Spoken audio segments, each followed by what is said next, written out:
അമൃത് Veni hair elixir presents daily news സായാഹ്ന വാർത്തകൾ powered by Pulimoottil silks KSFE. എന്താ ഒരു മൂഡ് ഓഫ്? ഇപ്പൊ മുടി വല്ലാതെ കൊഴിയുന്നുണ്ട്, അതാ തോന്നുന്നു. ഈസ്ട്രജന്റെയും വൈറ്റമിൻ ഡിയുടെയും കുറവാണ് മിക്ക സ്ത്രീകളുടെയും മുടി കൊഴിച്ചിലിന്റെ പ്രധാന കാരണം. അമൃത് Veni hair elixir for women സ്ത്രീകളുടെ മുടിയുടെ വളർച്ചയ്ക്കും ശക്തിക്കും അത്യാവശ്യമായ herbal ഈസ്ട്രജനാലും vitamin ഡിയാലും സമ്പുഷ്ടമാക്കിയതാണ് Amrit Veni hair elixir for women. നമസ്കാരം, ഞാൻ ഷാജി പത്മനാഭൻ. ഡെയിലി ന്യൂസിന്റെ സായാഹ്ന വാർത്തകളിലേക്ക് സ്വാഗതം. ഇന്ന് ജനുവരി 7 ചൊവ്വാഴ്ച. രാജ്യത്ത് HMP വൈറസ് സ്ഥിരീകരിച്ചവരുടെ എണ്ണം 8ആയി. എന്നാൽ ആശങ്കപ്പെടേണ്ട സാഹചര്യമില്ലെന്ന് കേന്ദ്ര ആരോഗ്യ മന്ത്രാലയം ആവർത്തിച്ചു.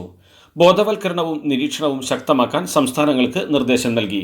മഹാരാഷ്ട്രയിൽ 7-13 വയസ്സുള്ള കുട്ടികൾക്കാണ് ഇന്ന് രോഗം സ്ഥിരീകരിച്ചത്. ഈ മാസം 3 ചികിത്സ തേടിയ കുട്ടികൾ നിലവിൽ രോഗമുക്തരായി ആശുപത്രി വിട്ടു. നേപ്പാളിലും ടിബറ്റിലുമുണ്ടായ ശക്തമായ ഭൂചലനത്തിൽ 53 പേർ മരിച്ചു. നിരവധി പേർക്ക് പരിക്കേറ്റിട്ടുണ്ടെന്നും 100 കണക്കിന് വീടുകളും കെട്ടിടങ്ങളും തകർന്നെന്നും റിപ്പോർട്ടുകൾ. ഇന്ന് രാവിലെ 6:35 7.1 തീവ്രത രേഖപ്പെടുത്തിയ ഭൂചലനമുണ്ടായത്. ബീഹാർ, കൊൽക്കത്ത അടക്കമുള്ള ഇന്ത്യൻ സംസ്ഥാനങ്ങളിലും ഭൂകമ്പത്തിന്റെ പ്രകമ്പനമുണ്ടായി. 63ാമത് സംസ്ഥാന സ്കൂൾ കലോത്സവം അവസാനിക്കാൻ ഒരു ദിവസം മാത്രം ബാക്കി നിൽക്കെ 249 മത്സരങ്ങളിൽ 179 പൂർത്തിയായപ്പോൾ 713 പോയിന്റുമായി നിലവിലെ ചാമ്പ്യന്മാരായ കണ്ണൂരാണ് മുന്നിൽ. 708 പോയിന്റുമായി കോഴിക്കോടും തൃശൂരും 2ാം സ്ഥാനത്തുണ്ട്. 702 പോയിന്റുമായി പാലക്കാട് 3ാം സ്ഥാനത്താണ്. സ്കൂളുകളിൽ ആലത്തൂർ ഗുരുകുലം ഹയർ സെക്കൻഡറി സ്കൂൾ 123 പോയിന്റുമായി 1ാം സ്ഥാനത്ത് മുന്നേറുകയാണ്. നാളെ വൈകിട്ട് നടക്കുന്ന സമാപന സമ്മേളനം പ്രതിപക്ഷ നേതാവ് VD സതീശൻ ഉദ്ഘാടനം ചെയ്യും. നടൻ ടൊവിനോ തോമസ് മുഖ്യാതിഥിയാകും. സംസ്ഥാന സ്കൂൾ കലോത്സവത്തിൽ നാടക മിമിക്രി മത്സരങ്ങളിൽ ചലച്ചിത്ര സംവിധായകർ വിധികർത്താക്കളായത് സംബന്ധിച്ച് വിവാദമുയർന്ന സാഹചര്യത്തിൽ വിദ്യാഭ്യാസ മന്ത്രി V ശിവൻകുട്ടി ഉദ്യോഗസ്ഥരുടെ അടിയന്തര യോഗം വിളിച്ചു. കലോത്സവം മികച്ച രീതിയിൽ മുന്നേറുന്നതിനിടയിൽ ഇത്തരം കല്ലുകടിയുണ്ടായതിൽ അതൃപ്തനായ മന്ത്രി ഇക്കാര്യത്തിൽ ഉദ്യോഗസ്ഥരിൽ നിന്ന് കൃത്യമായ വിശദീകരണം ആവശ്യപ്പെട്ടാണ് യോഗം വിളിച്ചതെന്ന് റിപ്പോർട്ടുകൾ. PV അൻവറിന്റെ കാര്യത്തിൽ UDF ഇതുവരെ തീരുമാനമെടുത്തിട്ടില്ലെന്നും അൻവറിന് ആഗ്രഹമുണ്ടെങ്കിൽ ഔദ്യോഗികമായി അറിയിക്കാമെന്നും അപ്പോൾ ചർച്ച ചെയ്യുമെന്നും UDF കൺവീനർ MM ഹസൻ. ഒരു കുറ്റവാളി എന്ന പോലെ അൻവറിനെ വീട് വളഞ്ഞ് പിടികൂടിയതിൽ UDFന് പ്രതിഷേധമുണ്ട്. അത് പ്രകടിപ്പിച്ചിട്ടുണ്ടെന്നും ഹസൻ പറഞ്ഞു. അതേസമയം മതനേതാക്കൾ അഭിപ്രായം പറയുന്നതിനോട് പ്രതികരിക്കാനില്ലെന്നും ആവശ്യത്തിലധികം പ്രതികരിച്ചു കഴിഞ്ഞിട്ടുണ്ടെന്നും ഇനിയും പ്രതികരിച്ച് വിവാദമുണ്ടാക്കാനില്ലെന്നും അദ്ദേഹം പറഞ്ഞു. തനിക്കെതിരെ PV അൻവറിനെ കൊണ്ട് ആരോപണം ഉന്നയിപ്പിച്ചത് പിണറായി വിജയനാണെന്നും കാലത്തിന്റെ കാവ്യനീതിയാണ് ഇപ്പോൾ കാണുന്നതെന്നും പ്രതിപക്ഷ നേതാവ് VD സതീശൻ. അൻവറിന്റെ കാര്യത്തിൽ UDF തീരുമാനമെടുക്കണമെന്നും ഒറ്റയ്ക്ക് എടുക്കാനാകുന്ന തീരുമാനമല്ലെന്നും വ്യക്തിപരമായ ഇഷ്ടാനിഷ്ടങ്ങൾക്ക് പ്രസക്തിയില്ലെന്നും അദ്ദേഹം പറഞ്ഞു. പാണക്കാടെത്തി മുസ്ലിം ലീഗ് സംസ്ഥാന അധ്യക്ഷൻ സാദിഖ് അലി തങ്ങളുമായി കൂടിക്കാഴ്ച നടത്തി PV അൻവർ MLA.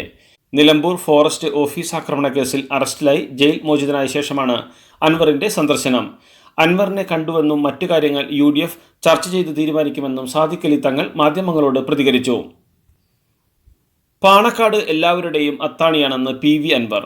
മലയോര മേഖലയുടെ പ്രശ്നങ്ങളിൽ പിന്തുണ അറിയിച്ചുവെന്നും അടുത്ത തവണ ജയിക്കുക എന്നതിലുപരി പിണറായിയെ തോൽപ്പിക്കുക എന്നതിലാണ് കാര്യമെന്നും അൻവർ പറഞ്ഞു.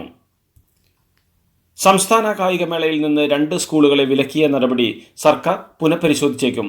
മാർബേസിലിന്റെയും നാവാമുകുന്ദ സ്കൂളിന്റെയും അപേക്ഷ പരിഗണിക്കുമെന്നും കുട്ടികളുടെ അവസരം നിഷേധിക്കില്ലെന്നും വിദ്യാഭ്യാസ മന്ത്രി V ശിവൻകുട്ടി പ്രതികരിച്ചു. കൂടിയാലോചനകൾക്ക് ശേഷം മാത്രമേ സ്കൂളുകളുടെ വിലക്ക് നീക്കുന്ന തീരുമാനമുണ്ടാകൂ എന്നും മന്ത്രി വ്യക്തമാക്കി. PJ ജോസഫിന്റെ മകൻ Appu John Joseph Kerala Congress Joseph വിഭാഗം പാർട്ടിയുടെ സംസ്ഥാന കോർഡിനേറ്ററാകും. അപ്പുവിനെ പാർട്ടി ഹൈപ്പവർ കമ്മിറ്റിയിലും ഉൾപ്പെടുത്തും. നേതൃനിരയിൽ 5ാമനായാണ് അപ്പു ജോൺ ജോസഫ് എത്തുന്നത്. ഇന്ന് കോട്ടയത്ത് ചേരുന്ന പാർട്ടി ഹൈപ്പവർ കമ്മിറ്റി പുതിയ ഭാരവാഹികളെ തെരഞ്ഞെടുക്കും.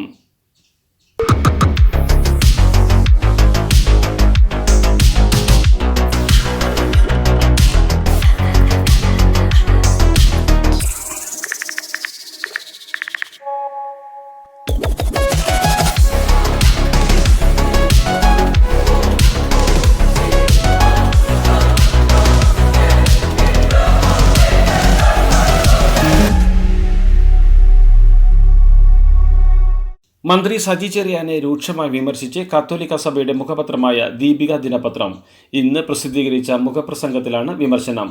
യു പ്രതിഭ MLAയുടെ മകനെതിരായ കഞ്ചാവ് കേസിൽ കേസെടുത്തതിനെതിരെ മന്ത്രി നടത്തിയ പ്രസംഗത്തിനെതിരെയാണ് വിഷപ്പുകയും വിവരക്കേടും എന്ന തലക്കെട്ടിലുള്ള മുഖപ്രസംഗത്തിൽ രൂക്ഷ വിമർശനം ഉന്നയിച്ചിരിക്കുന്നത്. ആലപ്പുഴയിൽ CPM ലോക്കൽ കമ്മിറ്റി അംഗം ഉൾപ്പെടെ 218 പേർ BJPയിൽ ചേർന്നു. സംസ്ഥാന പ്രസിഡന്റ് K. സുരേന്ദ്രൻ ഇവരെ ഷാൾ അണിയിച്ച് സ്വീകരിച്ചു. CPM കരിയിലക്കുളങ്ങര ലോക്കൽ കമ്മിറ്റി അംഗവും CITU നേതാവുമായ സക്കീർ ഹുസൈനാണ് BJPയിൽ ചേർന്നത്. വയനാട് DCC ട്രഷറർ NM വിജയന്റെ ആത്മഹത്യയിൽ കോൺഗ്രസ് നേതാക്കൾക്കെതിരെ ബന്ധുക്കൾ. മരണത്തിന് കാരണം കുടുംബ പ്രശ്നമാണെന്ന് കോൺഗ്രസ് നേതാക്കൾ പറയുന്നതെന്നും VD സതീശനും K. സുധാകരനും കത്തുകൾ നൽകിയിരുന്നുവെന്നും കത്ത് കണ്ടിട്ടില്ലെന്ന ഇരുവരുടെയും വാദം തെറ്റാണെന്നും NM വിജയൻ കടക്കാരനായത് പാർട്ടിക്ക് വേണ്ടിയാണെന്നും കുടുംബം ആരോപിക്കുന്നു. കണ്ണൂർ കണ്ണപുരത്തെ DYFI പ്രവർത്തകൻ റിജിത്തിനെ കൊലപ്പെടുത്തിയ കേസിൽ 9 RSS BJP പ്രവർത്തകർക്കും തലശ്ശേരി അഡീഷണൽ സെഷൻസ് കോടതി ജീവപര്യന്തം ശിക്ഷ വിധിച്ചു. 2005 ഒക്ടോബർ 3 റിജിത്തിനെ തച്ചങ്കണ്ടി ക്ഷേത്രത്തിനടുത്ത് വെച്ച് വെട്ടിക്കൊലപ്പെടുത്തിയത്. RSS ശാഖ നടത്തുന്നതിനെ ചൊല്ലിയുള്ള തർക്കത്തെ തുടർന്നായിരുന്നു കൊലപാതകം. KSEB, KSRTC, ജല അതോറിറ്റി എന്നീ സ്ഥാപനങ്ങളിലെ സേവന വേതന വ്യവസ്ഥകൾ ഏകീകരിക്കാനുള്ള നീക്കത്തിനെതിരെ KSEBയിലെ സംഘടനകൾ. ഏകീകരണം പഠിക്കാൻ നിയോഗിച്ച സമിതി KSEBയിലെ HR വിഭാഗവുമായി ചർച്ച നടത്താൻ തീരുമാനിച്ചിട്ടുണ്ട്. ചർച്ച റദ്ദാക്കിയില്ലെങ്കിൽ പണിമുടക്ക് ഉൾപ്പെടെയുള്ള പ്രക്ഷോഭത്തിലേക്ക് കടക്കുമെന്ന് national coordination committee of electricity employees and engineers ഭാരവാഹികൾ അറിയിച്ചു. സംസ്ഥാനത്ത് മാലിന്യം നീക്കം ചെയ്യുന്ന വാഹനങ്ങളെ GPS സംവിധാനം ഉപയോഗിച്ച് നിരീക്ഷിക്കുമെന്ന് സംസ്ഥാന മലിനീകരണ നിയന്ത്രണ ബോർഡ്. ദേശീയ ഹരിത ട്രിബ്യൂണൽ ചെന്നൈ ബെഞ്ചിന്റെ ഉത്തരവിനെ തുടർന്നാണ് നടപടി. GPS ഘടിപ്പിച്ച വാഹനങ്ങൾക്ക് മാത്രമേ മേലിൽ മാലിന്യം കൊണ്ടുപോകാനുള്ള അനുമതി നൽകൂ എന്നും എറണാകുളം ജില്ലയിൽ പരീക്ഷണാടിസ്ഥാനത്തിൽ തുടങ്ങിയ സംവിധാനം ഈ മാസം തന്നെ മറ്റിടങ്ങളിലും നടപ്പാക്കുമെന്ന് സംസ്ഥാന മലിനീകരണ നിയന്ത്രണ ബോർഡ് അധ്യക്ഷ S. ശ്രീകല പറഞ്ഞു. ഉമ തോമസ് MLAയ്ക്ക് വീണ് പരിക്കേറ്റ സംഭവത്തിൽ ഹൈക്കോടതി നിർദ്ദേശിച്ചിട്ടും അന്വേഷണ സംഘത്തിന് മുന്നിൽ ഹാജരാകാതിരുന്ന ഓസ്കാർ ഇന്റർനാഷണൽ ഈവന്റ്സ് ഉടമയായ PS ജനീഷ് കുമാറിനെ തൃശൂരിൽ നിന്ന് പിടികൂടി പാലാരിവട്ടം പോലീസ് സ്റ്റേഷനിൽ എത്തിച്ചു. മെഡിക്കൽ പരിശോധനയ്ക്ക് ശേഷം അറസ്റ്റ് രേഖപ്പെടുത്താനാണ് പോലീസിന്റെ തീരുമാനം. കായിക സമ്പദ്ഘടനയുടെ വളർച്ചയ്ക്ക് സ്വകാര്യ നിക്ഷേപം സ്വീകരിക്കാനും സ്പോർട്സ് പ്രോത്സാഹിപ്പിക്കാനും കേരള കായിക നിയമത്തിൽ മാറ്റം വരുത്തും. ടർഫുകൾ, അരീനകൾ, വെൽനസ് സെന്ററുകൾ എന്നിവയ്ക്കായി പ്രവർത്തന മാനദണ്ഡം രൂപവൽക്കരിക്കാൻ സ്പോർട്സ് കൗൺസിലിനെ ചുമതലപ്പെടുത്താനും ബില്ലിൽ വ്യവസ്ഥയുണ്ട്. ബില്ലിന്റെ കരട് സർക്കാർ പ്രസിദ്ധീകരിച്ചു. ന്യൂമാഹി ഇരട്ടക്കൊലക്കേസ് വിചാരണയ്ക്കായി കൊടിസുനിക്ക് കണ്ണൂർ ജില്ലയിൽ പ്രവേശിക്കാൻ അനുമതി നൽകി. വിചാരണ ദിവസങ്ങളിൽ തലശ്ശേരി കോടതിയിൽ എത്താനാണ് അനുമതി. കോടതിയിലെത്താൻ പരോൾ വ്യവസ്ഥയിൽ ഇളവ് തേടി സുനി അപേക്ഷ നൽകിയിരുന്നു. ഈ മാസം 22 വിചാരണ തുടങ്ങുന്നത്. പത്തനംതിട്ടയിലെ നഴ്സിംഗ് വിദ്യാർത്ഥിനി അമ്മുവിന്റെ മരണവുമായി ബന്ധപ്പെട്ട് കോളേജ് പ്രിൻസിപ്പലിനും വൈസ് പ്രിൻസിപ്പലിനുമെതിരെ നടപടി. Chuttippara nursing college പ്രിൻസിപ്പലായിരുന്ന Abdul Salam, vice principal Saji Joseph എന്നിവരെയാണ് സസ്പെൻഡ് ചെയ്തത്. പ്രിൻസിപ്പലിനെ നേരത്തെ സ്ഥലം മാറ്റിയിരുന്നു. വിദ്യാർത്ഥിയുടെ മരണത്തിൽ പ്രിൻസിപ്പലിനടക്കം ഉത്തരവാദിത്തമുണ്ടെന്ന് അമ്മു സജീവിന്റെ കുടുംബം ആരോപിച്ചിരുന്നു. മോൾക്ക് ബർത്ത്ഡേ ഗിഫ്റ്റ് വാങ്ങണ്ടേ? ഷോപ്പിൽ കൊണ്ടുപോയി ഇഷ്ടമുള്ളത് വാങ്ങി കൊടുക്കാം. അപ്പൊ ഏട്ടൻ വരുന്നുണ്ടോ?